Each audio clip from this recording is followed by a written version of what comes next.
Good afternoon, and a very wet and cold Wellington day. Let's get going with today, and thank you for giving me this time.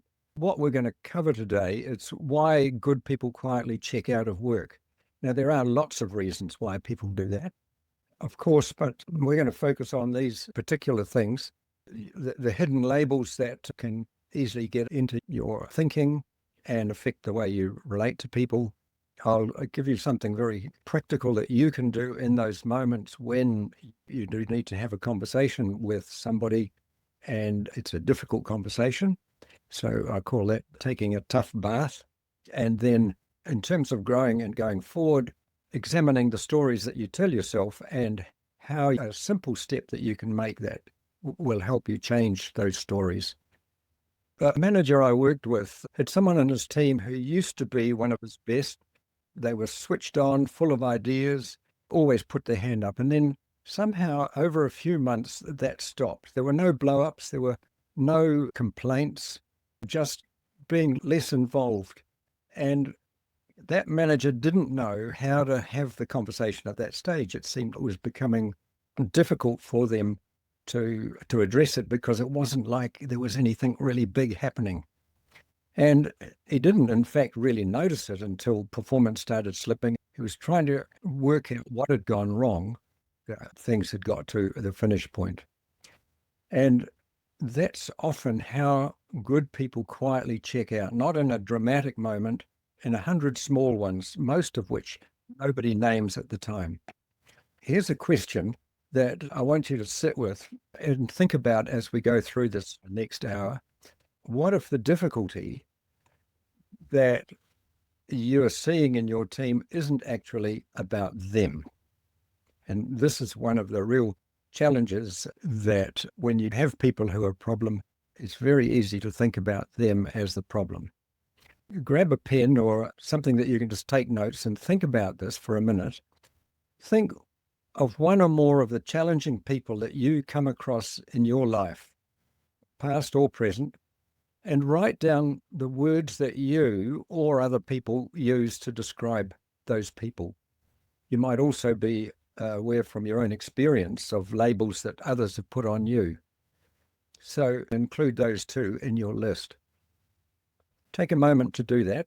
Just think about all of those difficult people and words that you hear, or you even maybe not even say out loud, but you think these words as they relate to them. And when you're done with that, let's just collect those in the chat, and let's just see what some of those words are that are coming up there in the chat.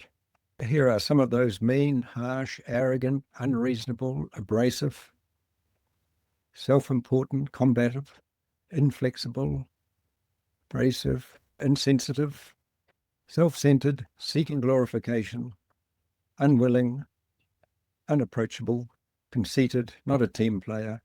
And there are lots more, and even words that I quite often use, at least I use it in my marketing because people would relate to it. A simple word like difficult. So there's a lot of words, but let me just tell you a little story about how labels decide how you treat people. Good friend of my wife, his name was John. He was a manager in quite a hierarchical government department. He started out, though, as a consultant, and he was highly paid in meetings. When he spoke, everyone listened and respected what he said. He had a PhD in the main topic of what this organization was about, and he was an influential person helping them develop their practices and policies. And eventually they convinced him to join the staff, which he duly did. And they gave him the title of principal advisor. And to start with, things went well. And then over time, the managers changed, as they keep doing. And when new managers arrived, they saw John sitting at his desk with the title principal advisor while they were managers. And if you know about organizations and how important their hierarchy is, a principal advisor is relatively low in the pecking order. And so the managers came, they assumed that they knew more than he did, and often he wasn't even encouraged to speak. in meetings if the managers were present. Now, nobody said out loud, but that label made a huge difference to him. And when these managers saw him, what they saw, rather than a strong personality, they saw somebody who was much weaker than them.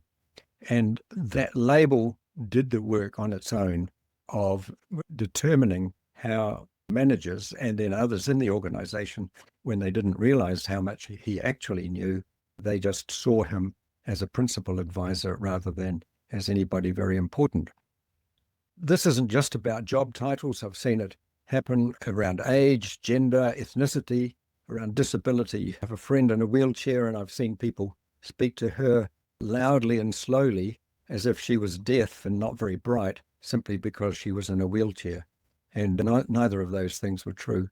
So the label decides what people expect from you, often before you've said a single word. Now, here's the thing about labels. Using them is not a character flaw. They're not evidence that you're a bad manager because you use labels, but they are shortcuts. Your brain uses them constantly for almost everything because it would be exhausting to have to assess every single situation without having a label. So they do save you time and energy. That's the whole point of them. They're very good for things, to help us understand things, but not so useful for understanding people, or they can certainly get in the way because people aren't road signs. And when you put a label on a person as difficult, negative, or many of those other things that you've put in the chat there, it doesn't just describe them, it changes what you let in from them and how you treat them, often before you've had a real conversation with them at all, or even it might even stop you having that kind of a conversation. And once that label's in place, something predictable happens. You stop being curious about the person, you manage them at arm's length perhaps, you brace just slightly before talking to them, and they can feel that bracing, even when you've never said a word about it. Let me tell you about another person I worked with recently. We'll call him Anthony. Now, Anthony came to me, he was under real pressure because two people on his team had told him directly that he triggered something in them. That was their words. That something about the way he showed up created anxiety and fear.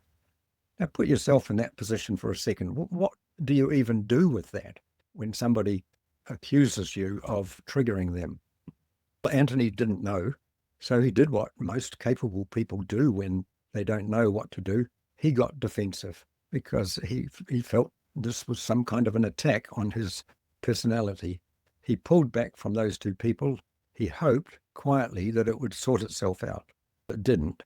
The situation was heading towards a formal HR process that was going to involve lawyers and all kinds of long and tedious meetings.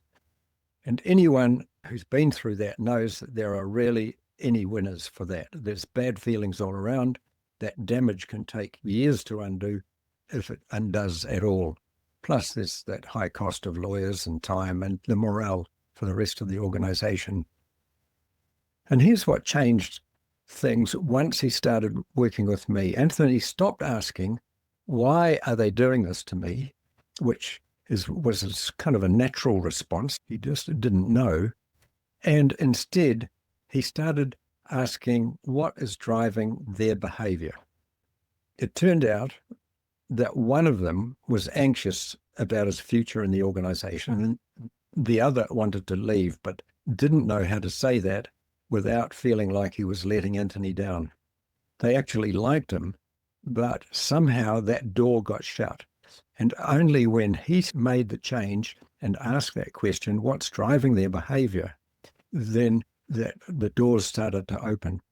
And he worked out that neither of them was actually against him. They were for themselves. They were trying to work something out for themselves, trying to express something, just doing it badly. And because they didn't get the chance to learn how to express themselves more freely, there were some behaviors in him that, particularly when he got defensive, that made it even more difficult. And so that system then just really got worse. And within a few weeks, Anthony was making the shift. The whole atmosphere changed. It didn't stop with those two people either, but they realized that they could have that conversation. They pulled back on the HR process. They had real conversations. They started opening up, and the whole atmosphere changed. It also meant that he felt freer. He started going out across the organization, talking to people in the front line, treating them and realizing that they were experts in what they actually knew, and this wasn't going to be a threat to him. So making that whole change in even asking that simple question, rather, why are they doing this to me? And changing that to what is going on for them that gets them to act this way. For him, people had acknowledged that he might have written off somewhat. He could now hear them properly. That whole system opened up, not because the difficult people changed, but because Anthony himself stopped needing his own label to protect himself, or using that label of them as a way of protecting what he was feeling. So the words that you use to describe the person on your hard list, if they could hear your private commentary about them, how do you think that they would react? It's a hard question to start thinking about this, because you can realize that the commentary, even though it never leaves your head, is already leaking out. The other people feel this, and it's not in what you say, but it's much more in how you show up. And so if you are able to make that change yourself, realizing that the label you might be applying to these people is not particularly helpful. So the label doesn't just describe the person, it decides how you treat them. So when you realize that the other person, whatever they're doing, let's just say there's a challenging person for you, or when somebody does challenge you, that something happens to you. It's all very well saying, just make this change and stop labeling people and be really open. But something happens to you when somebody says something that you don't like, or it sounds like a real attack. So let's move to this second part of what happens for you when this happens. Now, when somebody criticizes you, for instance, or goes against you, they push against you, especially if they're really upset or worked up and expressing some quite strong emotion, your brain reacts as if it's in physical danger. This is a physiological reaction. It's not actually a moral weakness on your part. If you can't respond warmly and openly to somebody as your immediate response, when they come in and say, hey, you're doing this wrong, you favor somebody else, you're picking on me, you trigger me, your brain in that moment cannot really tell the difference between an emotional threat and a physical threat. You've probably even felt this yourself, that your brain gets confused when it perceives that there is a threat. Think about this when you're watching a scary moment on a video or on television, for instance. When the music changes and the lighting changes and your heart rate goes up, your body tenses. You know logically that nothing real is going to happen to you, but your body reacts as if it is. And this same thing happens when somebody criticizes you sharply at work, for instance. Your amygdala, which is the alarm system in the brain that is there to protect you, it operates and stops you walking across the road when you might get run over, or when somebody really is attacking you. Of course, the amygdala fires up, but it fires up a lot and activates a lot when it perceives some kind of threat. And once it's fired up, you're not in your thinking brain anymore. That's the frontal cortex. So the amygdala exists in the limbic system, or the emotional brain. I won't go into it in great detail here, but it's useful to know that you have a physiological response even when somebody says no to you, because they're not for you, they're against you. And the amygdala says, whoa, that person's against me, they could do me some harm. It's your defensive brain. It's reactive, it's fast, it happens even before you notice it, and it activates adrenaline in your body. You get ready for fight or flight, and then it becomes more difficult to respond to somebody who's walked up to your desk or into your office or wherever you might be and said, hey, you're doing this wrong. That's the biology doing exactly what it is evolved to do, to protect you. So the problem is that the defensive mode and the leadership mode are two very different things. Defensive mode shuts a conversation down. Leadership mode opens and keeps it open. So the real skill isn't stopping the reaction. You can't do that, because if you didn't have that reaction, you would have been run over a long time ago, probably. So you can't do that. But the skill is building a gap between that reaction and what you actually do next, and is actually reducing that gap between your automatic response to fight or flight and being able to stay and have that conversation with the other person. And that's what I would like to share with you today, is a model that I've developed, and a little acronym here, and it's the bath, taking a tough bath. And breathe, acknowledge what you're feeling, think, and hit the reset. Let's do that in a little bit more detail here. So to breathe, you want to make sure that you're taking a deep belly breath.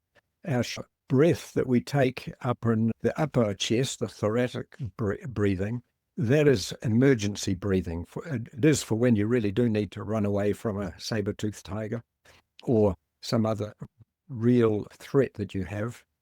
But breathing from the belly activates the parasympathetic nervous system. It's calming. It activates your executive functioning, as opposed to the upper chest breath, which activates the stress response in you. So when somebody, for instance, comes up to you and starts telling you about how terrible you are and how things are all going wrong, you do actually have quite a bit of time to breathe from your belly. And so that's the first thing, is to breathe. This will help your whole body to calm down. Now, the second thing, the A in bath, stands for acknowledge. And get really clear, you want to acknowledge to yourself what your own feelings are, what you're feeling. And it's an interesting thing. Neuroscientists know that this is one of the most powerful things that you can do to calm your brain, is to name your feelings. Have a lovely little phrase that I use a lot and love it.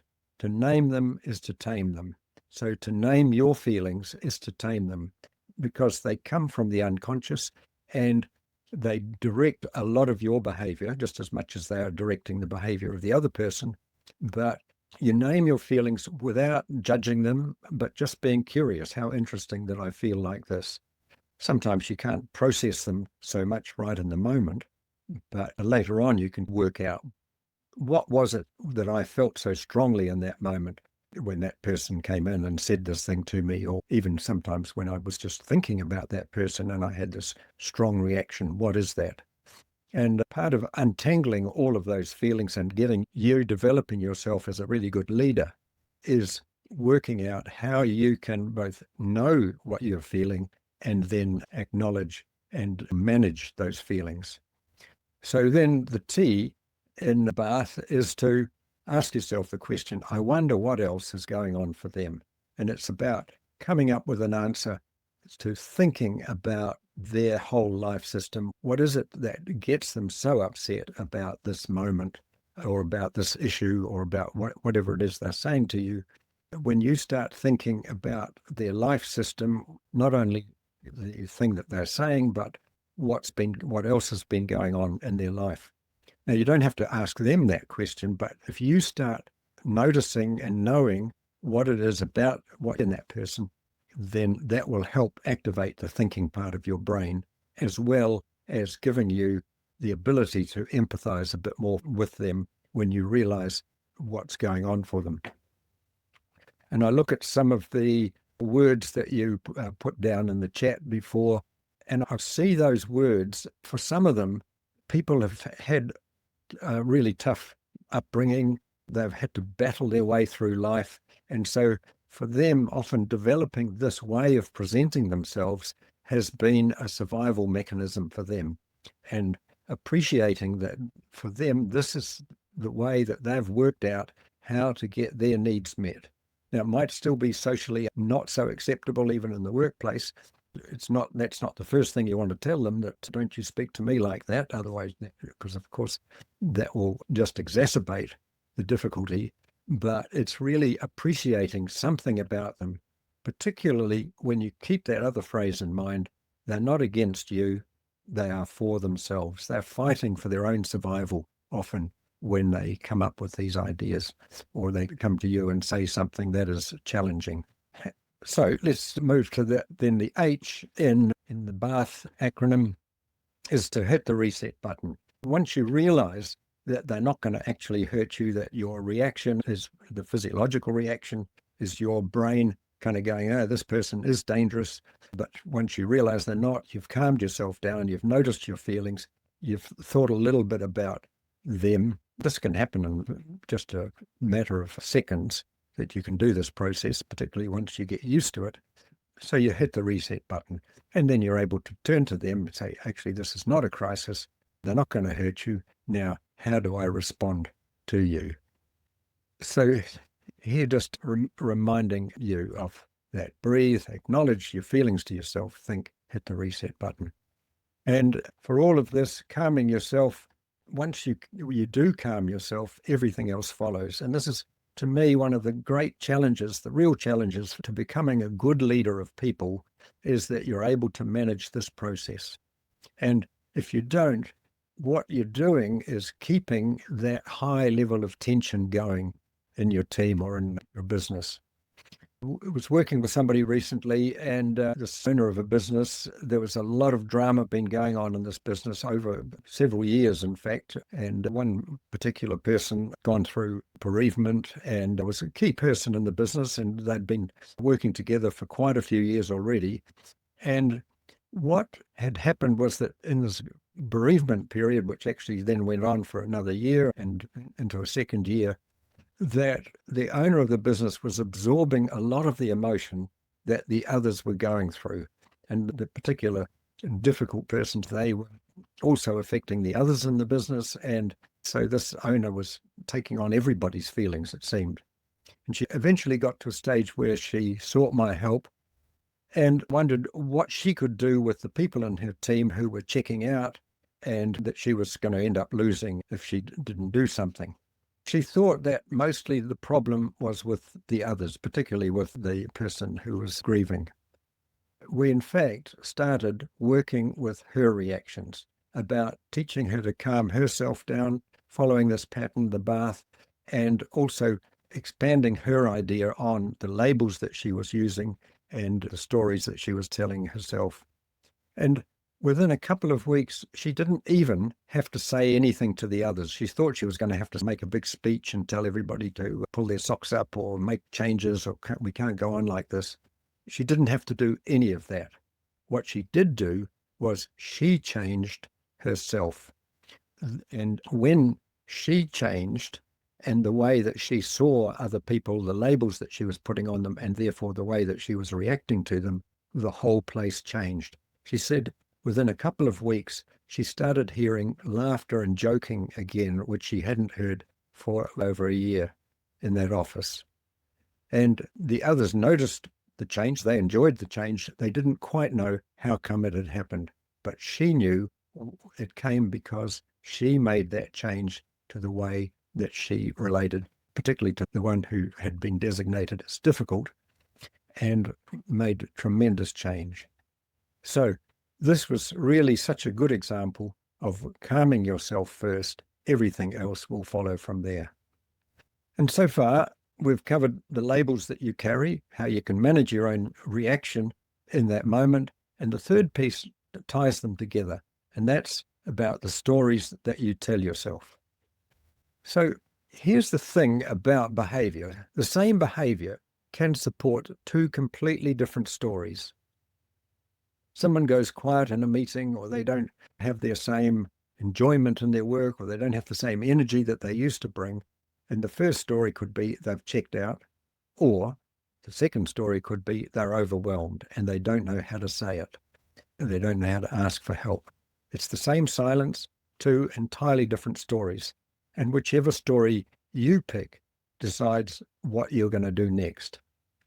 So there's a simple little model that comes from transactional analysis, TA. It's been around a long time. Some of you might be familiar with it. If you're not, there's a lot of very good little phrases and ways of understanding how we relate to other people.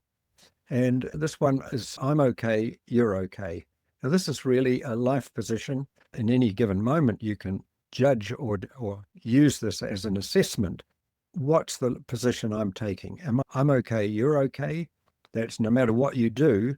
I don't, some of what you do might not be okay, but as a person, that you're okay.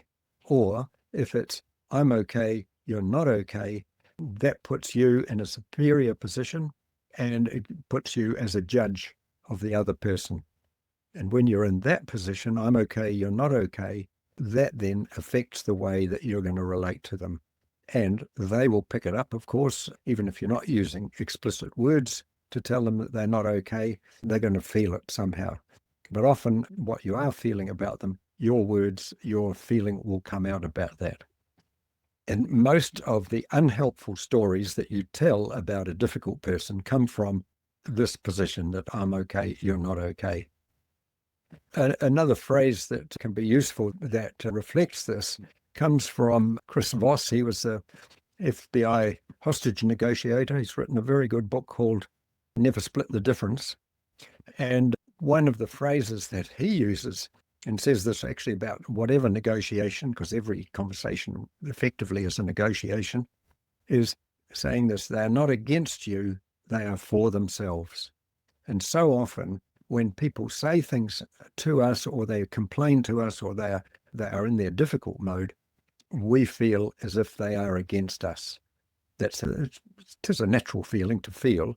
However, it's not true. We need to challenge that story, really, and say what they really are is for themselves. They're trying to get heard. One of the managers that I worked with in the conflict-free leadership program put this better than others. He says, curiosity kills criticism. And so when people come to you, they're attacking the way that you experience them as being conceited, not a team player, unapproachable, self-centered, unwilling, insensitive, abrasive, combative, self-important, unreasonable, arrogant, harsh, or mean, which are some of the ones that you've recognized as labels that are used. Instead of using those labels, you calm yourself down using the steps in the bath, and you get curious, and that can change your whole story. When you stay curious about what's moving someone to feel and act the way that they do, you simply don't have room left for that quick, harsh judgment. The two can't sit in the same place at the same time, to be being curious and being judgmental. And when you think about the manager that I used right at the very start of today's session, the one whose best person quietly checked out, what story was he telling himself at the time? It was probably something like, they've lost interest, they're just not as committed as they used to be. And he made that story up on his own. And what might have been true instead, maybe they were overwhelmed by something at home, maybe they'd lost confidence after a piece of feedback that didn't land the way that he intended it to, maybe they were waiting for him to notice and didn't know how to ask. And there was a lovely moment actually from the participant who came up with curiosity kills criticism. He also had a very difficult member of his team who was checking out. They didn't want to come back to the office when they'd been working from home. And we practiced having the conversation of how we can open up and be curious with that person so that he could find out more. And when he did that, there was, again, a huge change. And that person who everybody labeled as the most difficult has become one of his best supporters and best workers. They don't always want to come into the office, but there's no fairy dust that we use and can completely change people's behavior. But he had a better appreciation of that person, and that person had a better appreciation of him. So it's opening up that conversation where you can really be curious. So bringing it together right now, your challenge was the labels, the ones that you carry privately, the ones already shaping how you treat people before you've said a word. And then your recovery was with bath, so that you can acknowledge your feelings, breathing, acknowledging, thinking about them, and then hitting the reset so you can be quite different. Your growth was around the stories. So catching the stories that you're quietly deciding that are true, and staying curious enough to ask whether that's actually true or not, whether your stories are accurate. And here's what ties them all together. They all live in the same place. What you bring into the room before anyone else has said a word, so that you have a huge control over these three things: the labels, the reactions, and the stories. And that's exactly what we do together, working through this in the conflict-free leadership program. It's not only just for a quick 50 or 60 minutes like today. It's a 6-month program, and it's not something that you have to think about anymore, because eventually it becomes how you lead. That means developing a habit. So I'll just tell you a little bit about that program, if I might, and then I will have a question and answer time where you can make comments and some reflections. So the conflict-free leadership program, we do this program on Zoom, so there's people from all around the country and Australia can join us. There's a small cohort of other managers, so you're not doing this work alone, which being a manager can become quite lonely. We have weekly live catch-up coaching calls where you bring real current situations to the table and we work through them in real time so that you can take them back, try them, bring them back the following week and keep developing. And alongside that, there's self-paced online curriculum, short practical modules that you can dip into, particularly when you need a refresher or new tools or more information. And you try things between sessions, you get feedback, and we do quite a bit of practice within the sessions themselves. And here's the promise underneath it all, is that your energy stops going into conflict and tension and starts going into the work, into the relationships that matter, into the leader that you already know that you're capable of being. One of the reasons I love doing this program is because I see how so much people get from the program. One said, I'm proud, calm, and in control, which I've never been before. And another, I've moved from confrontation to collaboration. And another said, far less turmoil at work and at home. And that last one matters a lot more than it might sound, because this work doesn't just change your meetings at work, it changes how you show up everywhere. So before you finish, I want to say that you've showed up to this webinar today. It's not nothing to take this time, and that means some part of you has identified a problem in your workplace, and some part of you wants it sorted. Take a moment to think, what is it actually costing you? How much energy goes into it right now? Bracing yourself for certain conversations, replaying these meetings on the drive home, or the tension that you carry that you can't quite put down even over the weekend. That's not free. You're paying for this difficulty every single day. And now you can pick up free tips, and I hope you will. If you've just enrolled with me, you will get a lot of emails and a lot of tips, and you can get sessions. I run regular webinars, which you're welcome to join and to come back to. But all of those things, they will help, but the truth is that part works. It's just slow, and you'll get there eventually after maybe many years in a lot of awful situations, or you can get there a lot faster. I invite you to book a discovery call with me. The link is there on the screen. I'll stop the share and I can look at you. So the book a call, it's not a big sales pitch. It's a real genuine opportunity to examine your functioning, how this applies to you, and seeing whether this kind of program would work for you or not.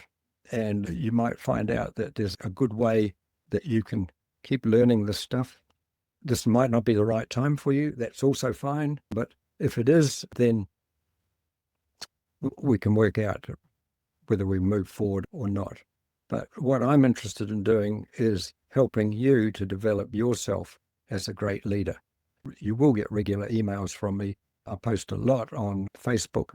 What would be one idea from today that you will take and apply? What is it that would make the most difference? There's a question. Do we use alternate labels or do we ditch labels completely? That's a great question, really, isn't it? I like to think you would just replace the negative labels. So somebody is difficult, or somebody is arrogant, or somebody is whatever. Maybe this person is struggling to get their voice heard. Reframing is a really useful thing to do, a way of using another label. And so when you do relabel somebody like that, that they are very keen to get their voice heard, or it's important for them to be seen, then you're a lot more able to respond to that and actually, for instance, to listen to them. Whereas if you think that they are opinionated, then you're not really going to spend a lot of time listening to their opinions, because you've already decided that opinionated is a negative word. So yeah, I would say just keep reframing. It's almost telling that different story as well and using that different label. But a good label that people have is their name as well. You could just say they are John, and what is it that John is bringing today? I like that question, though. What I would also encourage you to do, please, is to refer other people to my teaching. It's tough.co.nz is the website, and I'm on Thriving Under Fire on Facebook and on LinkedIn. I'm publishing quite a lot on those, so I'd be very happy to link in with you on that's one of your platforms. So just as you're leaving, you might put in the chat one thing that you are going to take from today. What's one idea? Has this been helpful? That would also assist me to know if there's something. I'm really open to feedback as well. But has this been helpful for you? Calming yourself. The labels we give others can deeply affect our relationship. Helpful, yes. Great. Thank you. Calm yourself first. Everything will follow. It's a great line, isn't it, that? Yeah. Thanks, John. Very insightful. Share with future leaders. Well, remember, take time to reset. Yep. It's always helpful to learn. Thank you. How we respond can benefit. Yes, I'm really interested in making things different at home as much as at work. You're the same person, whether you're there or not. So thank you all. It's lovely to see a nice big group here. Thank you again. Go well.